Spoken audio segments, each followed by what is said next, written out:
এবার বয়স নিয়ে মুখ খুললেন আলোচিত ভাইরাল সেই উপস্থাপিকা দীপ্তি চৌধুরী। চ্যানেল আইকে দেয়া এক সাক্ষাৎকারে তিনি বলেন, আমার বয়স নিয়ে জল্পনা কল্পনার তো কিছুই নেই। বয়স লুকানোর কোনো প্রয়োজন আমার নেই। আপনারা যদি ভাবেন আমার বয়স 32, তো 32। আমার শিক্ষা জীবন সেই জীবনের মতো চলতেই থাকবে। আমি বর্তমানে জগন্নাথ ইউনিভার্সিটির একজন স্টুডেন্ট।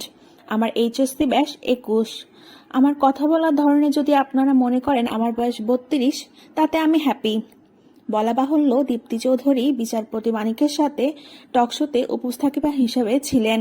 সেখানে তিনি তার ধৈর্য এবং প্রফেশনালিজম দেখানোর মাধ্যমে নির্দুনিয়া আলোচনায় আসেন।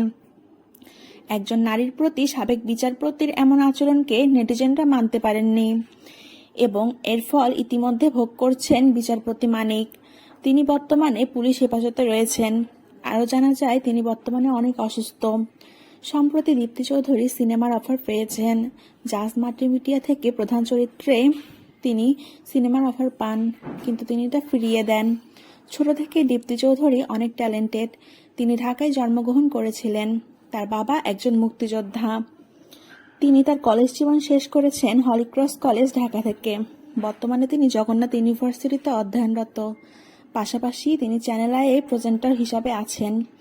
তো ভিউয়ার্স, দীপ্তি চৌধুরীকে আপনাদের কেমন লাগে কমেন্ট বক্সে জানিয়ে দিন।